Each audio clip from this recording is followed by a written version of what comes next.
آپ کو کیا لگتا ہے تہجد تک آپ خود آتے ہیں؟ نہیں، آپ تہجد تک خود نہیں آتے، آپ کے لیے اللہ کا بلاوا آتا ہے۔ اللہ تعالیٰ آپ کو خود چنتے ہیں اپنے ان بندوں میں سے جو اس کے لیے سب سے زیادہ خاص ہیں، کہ آپ اٹھیں اور اپنی غموں سے بری ہوئی داستان اسے سنائیں۔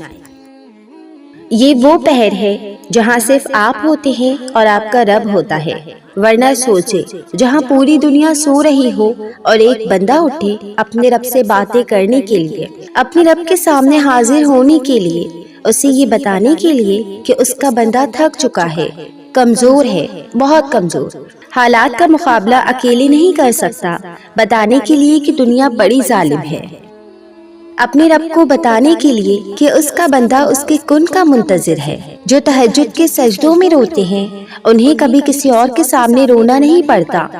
جس کو اللہ تہجد جیسی لاڈلی نماز کے لیے بلائے وہ کبھی تنہا نہیں رہتا، وہ کبھی خالی نہیں لوٹایا جاتا۔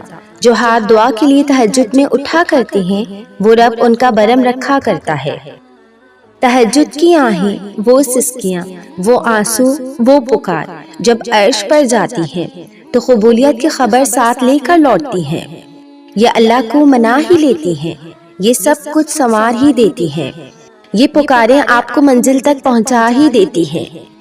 وہ پہر جہاں لوگ اکیلے بستر پر پڑے رو رہے ہوتے ہیں، جنہیں اپنے حالات کی وجہ سے نیند نہیں آ رہی ہوتی، یا وہ جو حرام رشتوں میں پڑے بہک رہے ہوتے ہیں، وہ پہر جہاں لوگ سہارا ڈھونڈتے ہیں کہ کوئی ملے جس سے اپنے غم سناؤ، کوئی ملے جو دل کا حال جان سکے، اس وقت آپ کا رب آپ کو اٹھاتا ہے کہ میرا بندہ مجھ سے باتیں کرے، مجھے سنائے اپنا حال دل، مجھ سے مانگے جو مانگنا ہے کہ میں اسے عطا کروں، کہ جو اس کی خواہش ہے وہ میں اس کی جھولی میں ڈال دوں۔ جب بندہ روتا ہوا اپنا حال دل سناتا ہے، جب اپنے دل کو اپنے رب کے سامنے کھول کر رکھ دیتا ہے، اپنے ہر چھوٹے سے چھوٹے اور بڑے سے بڑے زخم کو اس کے سامنے، اس کے در پر لا کر رکھ دیتا ہے، اپنی فریادیں سناتا ہے، اپنی خواہشات کا اظہار کرتا ہے، اللہ سے اس کی رضا طلب کرتا ہے، ارے تو کیسے ممکن ہے کہ اس کے رب کو اس پر پیار نہ آئے، اس کے رب کو اس کی یہ ادا پسند نہ آئے، ارے تو کیسے ممکن ہے کہ اس کا رب اسے روتا چھوڑ دے، اس کی سسکیوں کو نظر انداز کر دے۔ پھر کون کہتا ہے جو مانگا وہ نہیں ملا مجھے، تم تہجد کے سجدوں تک آئے ہی نہیں تو اس کا مطلب تمہیں وہ چیز چاہیے ہی نہیں۔ کون کہتا ہے پھر کہ میں نے تہجد پڑھی اور وہ چیز عطا نہیں ہوئی؟ تم نے یہ تو دیکھا کہ جو تمہیں چاہیے تھا وہ نہیں ملا، مگر کیا تمہیں اللہ کی رضا نہیں مل گئی؟ کیا تمہیں وہ نہ ملا جو تمہارے رب نے تمہارے لیے چاہا؟ اور جو چیز تمہارے لیے تمہارا رب چاہے تو پھر سوچو کہ کتنے خاص ہو تم۔ کیا تمہیں اپنے رب سے بات کرنے کا موقع نہ ملا؟ کیا تم نے اپنے رب کا کرم نہ دیکھا؟ کیا تم نے اپنے رب کا تم سے پیار کرنا نہ دیکھا؟ تہجد سے تو اللہ مل جاتا ہے، یہ دنیاوی چیزوں کی کیا اہمیت ہے؟ تہجد سے تو اللہ راضی ہو جاتا ہے، ان لوگوں کی کیا اہمیت ہے؟ تہجد سے تو خوشیاں تمہارے نصیب میں لکھ دی جاتی ہیں، ان غموں کی کیا اہمیت ہے؟ اور سنو تہجد سے تو ناممکن سے ناممکن چیز بھی حاصل ہو جاتی ہے، تمہاری ممکن خواہش کی کیا اہمیت ہے؟ خوش نصیب ہیں آپ اگر آپ کو تہجد کا بلاوا آتا ہے۔ دنیا کی محبتوں کا کیا کرنا کہ جب اللہ آپ کو اپنی محبت کے لیے بلائے، جب آپ کے دکھوں پر مرہم رکھ دے، جب آپ کے غم کے آنسوؤں کو خوشی میں بدل دے، جب وہ رب تمہاری کن کی خواہش کو حقیقت میں تبدیل کر کے فیکن بنا دے۔ دعاؤں میں اگر دل لگنا شروع ہو جائے تو جان لو اللہ تمہارا مقدر بدلنے کے لیے راضی ہے۔ تہجد میں آپ کے اور اللہ کے سوا کوئی تیسرا نہیں ہوتا۔ اس وقت کی گئی گفتگو اور آنسو سے بری ہچکیاں، یہاں تک کہ جو دل میں بھی کہتے ہیں ہم، وہ صرف اللہ سنتا ہے۔ تب دل کرتا ہے سر کبھی سجدے سے نہ اٹھے، عرش والے سے بس باتیں کرتے رہیں، اور یقین کریں اللہ بہت پیار سے سنتے ہیں اور جواب بھی دیتے ہیں، معجزوں کی صورت میں۔ اس لیے کہا جاتا ہے تہجد تو عشق کی نماز ہے، ایک بار بھی عشق قضا ہو جائے تو سکون نہیں ملتا کہیں بھی۔ اگر تہجد میں کوئی خاص بات نہ ہوتی تو اللہ کیوں تہجد پڑھنے والوں کے لیے پہلے آسمان پر آتا؟ صرف یہ پوچھنے کے لیے کہ انہیں کیا چاہیے۔ اللہ ان کی دعائیں 7 آسمانوں کے پار سے بھی سن سکتا ہے، لیکن پھر بھی اللہ ان سے ملاقات کے لیے تشریف لاتا ہے۔ تو جیسے اللہ نے تہجد کو باقی نمازوں سے جدا رکھا ہے، ویسے ہی اپنے تہجد پڑھنے والوں کو بھی سب سے جدا رکھا ہے، اور تہجد پڑھنے والوں کو سب سے خاص رکھا ہے، اور ان کے لیے ایسے معجزے ہیں جو کسی کے لیے نہیں۔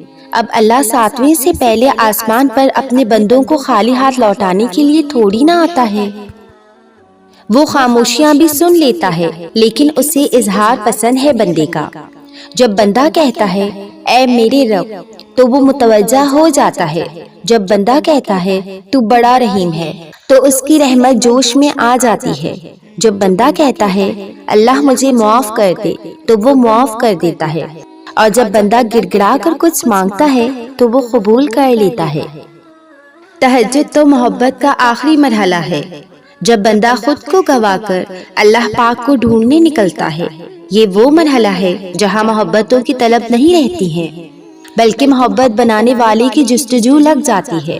بات یہ ہے کہ محبت تو سب کو مل جاتی ہے، مگر تڑپ تو کسی کسی کو نصیب ہوتی ہے، اور جس کو یہ تڑپ نصیب ہو جاتی ہے اس کا نصیب اللہ بن جاتا ہے۔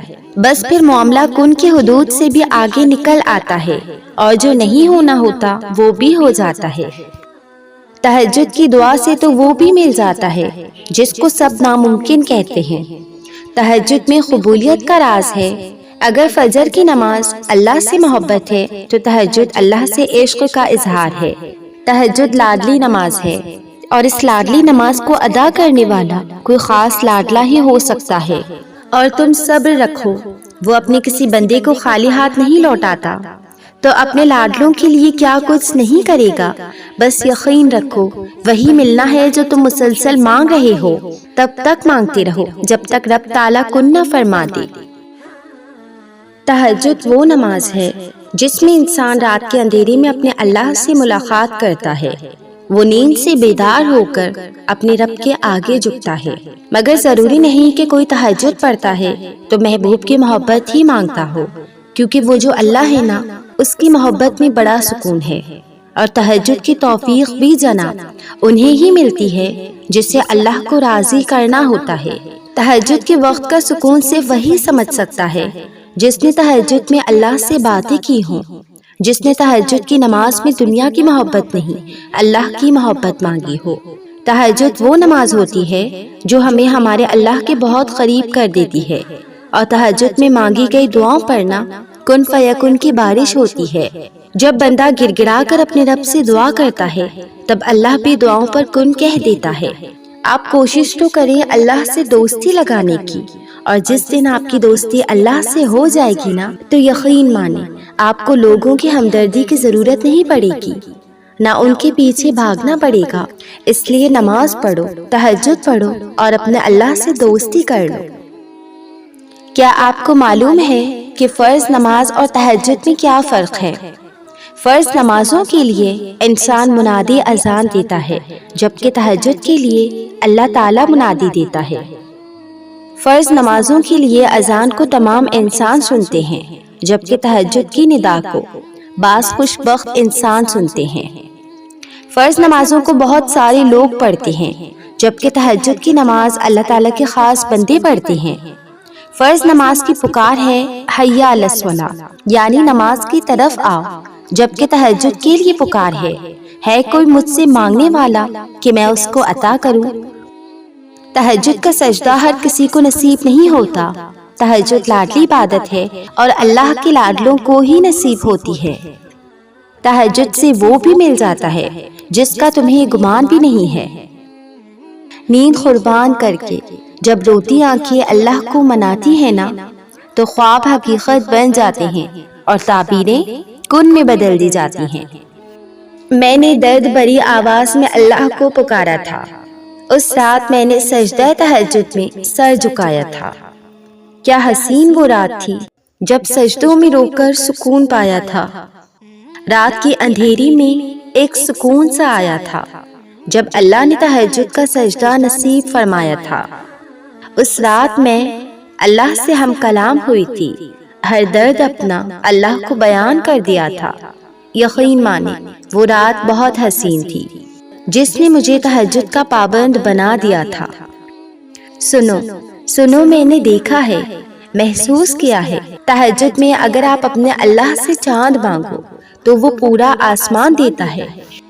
تم تہجد میں مانگو اور تمہیں نہ ملے، ایسا ہو ہی نہیں سکتا۔ تمہاری تہجد کی دعاؤں کو اللہ رد کر دے، ایسا ہو ہی نہیں سکتا۔ تمہارے تہجد کے آنسو رائگاں جائیں، ایسا ہو ہی نہیں سکتا۔ تمہاری تہجد کی دعاؤں میں نکلے ہوئے آنسو اللہ کی بارگاہ میں انمول نہ ہوں، ایسا ہو ہی نہیں سکتا۔ رات کے آخری پہر تم اللہ سے ہم کلام ہو اور وہ تمہیں نہ سنے، ایسا ہو ہی نہیں سکتا۔ تمہاری تہجد کی دعاؤں پر اللہ کن نہ کہے، ایسا ہو ہی نہیں سکتا۔